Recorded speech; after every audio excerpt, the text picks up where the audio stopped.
Hi, good morning friends. నేను మీ నగేష్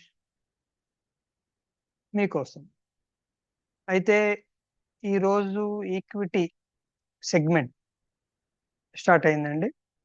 ఈ రోజు నుంచి వీలైనప్పుడల్లా కొద్ది కొద్ది చిన్న చిన్న వీడియోస్ చేసుకుందాం.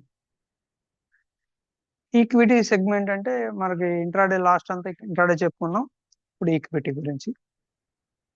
ఈక్విటీ సెగ్మెంట్లో డెలివరీ బేస్డ్ అంటే క్యాష్ మార్కెట్.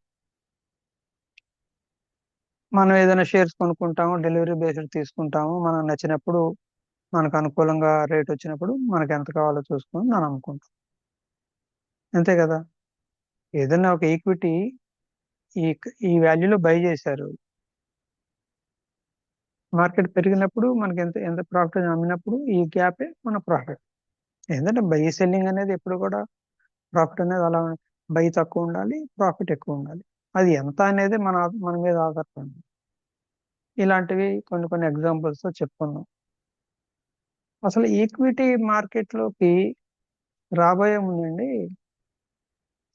మనకి బేసిక్ ప్రిన్సిపల్స్ కొన్ని ఉంటాయి. బేసిక్ అవి తెలియకుండా మీరు అసలు ఈక్విటీ మార్కెట్లోకి రావద్దు, షేర్ మార్కెట్లోకి రావద్దు. నో, నిస్సందేహంగా చెప్పుకోవటమే. నో. ఏంటో చెప్తాను. నంబర్ 1, షేర్ మార్కెట్ అనేది ఎప్పుడు వాలటాలిటీగా ఉంటుంది. Up and down, up and down, up and down అవుతూ ఉంటుంది. దాని బిహేవియరే అంత. మార్కెట్ సెంటిమెంట్ బట్టి, రకరకాల న్యూస్ని బట్టి ఒకసారి పెరుగుద్ది, ఒకసారి తగ్గుద్ది, కొంతకాలం మళ్ళీ పెరుగుద్ది. ఇప్పుడు తాటి చెట్లాగా అలాగే పెరుగుతూ ఉండదు. అది పడుతూ ఉండాలి, పెరుగుతుండాలి. దాని బిహేవియరే అంత. అలాంటి అప్ అండ్ డౌన్ అయ్యే ఈ బిహేవియర్ ఉన్న మార్కెట్ కి మన మైండ్ ట్యూన్ అవుతుందా లేదా, మన మైండ్ సెట్ అవుద్దా లేదా అనేది బేస్ పాయింట్. మన మైండ్ ట్యూన్ అవ్వకుండా, మన మైండ్ దానికి సెట్ కాకుండా షేర్ మార్కెట్లోకి వద్దామంటే రాకండి. నో, రాకండి. మీరు ఏదో ఒక పాయింట్లో కొంటారు, అది అనుకోకుండా కింద పడుతుంది. కింద పడ్డప్పుడు మీకు లోపల టెన్షన్. అరే, పడిపోయింది, పడిపోయింది, పడిపోయింది, ఇంకా పడిపోయింది, అయ్యో. జనరల్గా రియల్ టైంలో ఉన్న రియల్ టైంలో ఉన్న ఈ ప్రాబ్లమ్స్ నేను చెప్తాను. రాకండి. దీని గురించి మనం రాబోయే వీడియోస్లో ఇంకొద్దిగా ఎలాబరేట్గా నీట్గా చెప్పుకుందాం. నంబర్ 1. నంబర్ 2, కొద్దో గొప్ప అవగాహన ఉండగానే, ప్రాక్టీస్ చేయగానే బయట నుంచి అప్పులు తీసుకొచ్చి షేర్ మార్కెట్లో పెట్టేస్తారు, ఈక్విటీస్లో. నో, నో, నో అంటే నో. అలా చేయకండి. మీరు ఎప్పుడైతే బయట నుంచి డబ్బులు తీసుకొచ్చి పెట్టారో వాళ్ళ కోసం మీరు మీ డెసిషన్ మేకింగ్ ఉంటుంది. ఆ డబ్బులు మీరు వడ్డీలు కట్టాలి, సంథింగ్. దీని గురించి కూడా నెక్స్ట్ చెప్పుకుందాం. ఓకేనా. నెక్స్ట్, షేర్ మార్కెట్లో మీకు ఎంటర్ అయ్యే ముందు పాయింట్ నెంబర్ 3, అసలు మీకు ఎంత కావాలి, ఎంత మీరు పెట్టిన ఇన్వెస్ట్మెంట్కి మీకు ఎంత ప్రాఫిట్ కావాలి. మనిషిలో ఆశ ఉంటుంది కదా లోపల. మరి ఆశ లేకుండా మనిషి ముందుకు వెళ్ళలేం కదా. మనిషిలో ఉంటుంది. కొద్ది మందిలో ఎక్కువ ఉంటుంది, కొద్ది మందిలో తక్కువ ఉంటుంది, కొంత మోడరేట్గా ఉంటుంది. మీకెంత కావాలి, దానికన్నా బెంచ్ మార్క్ ఉందా? దానికి ఏమన్నా నాకు ఇంతే కావాలి అని ఒక బెంచ్ మార్క్ ఏమైనా ఉందా? ఉండదు. ఎందుకంటే నీ లోపల ఆశే నీ యొక్క ఇది అంతే కదా. మరప్పుడు రీజనబుల్ గా మనం ఎంత ఆశించవచ్చు. మరి ఇది పాయింటేగా. ఇది point number 3. Point number 4, share market లో పలానా ఆయన ఉన్నాడు, పలానా వాళ్ళు ఉన్నారు, వాళ్ళు ఉన్నారు, వీళ్ళు ఉన్నారు, వాళ్ళకి అంత వచ్చేస్తుంది, వీళ్ళకి ఎంత వచ్చేస్తుంది,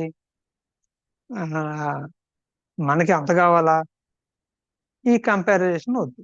నో, నో అంటే నో.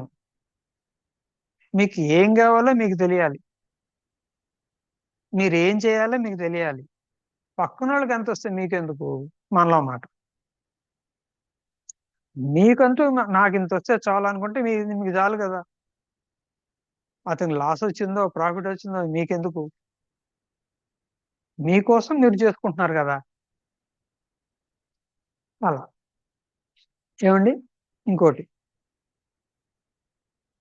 చాలా మంది మేము ఇది చెప్తాం మీరు చెయ్యండి, చాలా కాల్స్ వస్తుంటాయి, ఫోన్లు వస్తుంటాయి. ఇక్కడ బై చేయండి, అక్కడ సెల్ చేయండి. ఏమండి, మనలో మాట. మీకు ఇక్కడ బై చేయండి అని చెప్పాడు, ఇంకొకటికి అదే స్క్రిప్ట్ పక్కన సెల్ చేయమని చెప్తాడు. మీకు లాజిక్ అర్థమైందా? మీరు ఈ స్క్రిప్ట్ ఇక్కడ బై చేయండి అని చెప్తాడు, అదే స్క్రిప్ట్ ఇంకొకటికి సెల్ చేయమని చెప్తాడు. వాడు మార్కెట్లో ఏది జరిగినా వాడికి ఇద్దరిదో ఎవరిదో ఒకరికి ప్రాఫిటే. మీకు వచ్చిన ప్రాఫిట్లో వాడికి కొంత షేర్ ఇవ్వాలి, సంథింగ్ ఏదో ఉంటది. అవి చేయకండి, వేయకండి. ఎవ్వరు ఎవ్వరు ఇలా టిప్స్ ఇస్తామన్నా తీసుకోకండి. నో. ఓకేనా?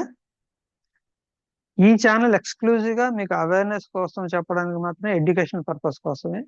నేను చెప్పే కొన్ని టాపిక్స్ మీకు రియల్ టైంలో అనుభవంలోకి వస్తే మీకు ఉపయోగపడతాయంటే అవి తీసుకోండి, సబ్జెక్ట్ నేర్చుకోండి. టైం పట్టొచ్చు, అడుగు అనేది వేయండి, టైం పట్టొచ్చు. మరి మొదటి అడుగు పడుతున్నప్పుడు మరి టైం పడుతుంది కదా, ఒకే పరిగెత్తలేం కదా. స్లోగా నాలెడ్జ్ పెంచుకోండి. మీకంటూ స్వతహాగా నాలెడ్జ్ వస్తేనే మీరు డెసిషన్ మేకింగ్ తీసుకోగలరు. ఎదుటి వాళ్ళ మీద ఎంతకాలం అని, ఎన్ని నెలలని, ఎన్ని సంవత్సరాలని మీరు డెసిషన్ ఆధారపడతారు. మీకంటూ స్వతహాగా నాలెడ్జ్ లేకుండా ఎదుటి వాళ్ళ మీద మీరు ఎంతకాలం ఆధారపడతారు, అది చెప్పండి. ఎదుటి వాళ్ళు చెప్పేది మీ నాలెడ్జ్కి ఎంతవరకు ఉపయోగపడుతుందో మీకు మీ మైండ్ ఒక్కొక్కరు ఒక్కొక్క విధంగా ఉపయోగపడుతుంది, అంతే కదా. ఒకళ్ళ మైండ్ చాలా స్పీడ్ గా క్యాచ్ చేస్తుంది, ఒకళ్ళ మైండ్ కొద్దిగా స్లోగా క్యాచ్ చేస్తుంది. కానీ క్యాచ్ చేయటం పక్క, అది ఎదుటి వాళ్ళు చెప్పే విధానంలో కూడా ఉంటుంది. ఏమండి, ఇలాంటి రియల్ టైం ప్రాబ్లమ్స్ ఇలాంటివన్నీ ముందు ముందు మనం బోల్డ్ చెప్పుకుంటాం. నా టైం ఫ్రేమ్ వల్ల కొద్దిగా చెప్తాను, వీలైనప్పుడల్లా వీడియోస్ రిలీజ్ చేస్తూ ఉంటాను. దాని ప్రకారం అలా ముందు పోదాం. మీరు కూడా మీకు ఏమన్నా డౌట్లు ఉన్నా ఏదన్నా నాకు తెలుసు కదా, నా నంబర్ ఐడియా ఉంది కదా, 9063221180 వాట్సాప్లోనే మెసేజ్ పెట్టండి, ఫోన్లు మటుకు చేయకండి ప్లీజ్. ఎందుకంటే కొద్దిగా టైం షెడ్యూల్ టైట్గా ఉంటుంది, మాట్లాడటం కొద్దిగా ఇబ్బందిగా ఉంటుంది. అదే వాట్సాప్లో అయితే నేను వీలు చూసుకొని మీకు దాని తగ్గట్టుగా సమాధానం చెప్తాను. తక్కువ టైంలో చేద్దామండి ఈ వీడియోస్ అన్ని కూడా. దాన్ని బట్టి అలా ముందుకు పోదాం. ఓకేనా? This is Nagesh signing off. By by. జై హింద్.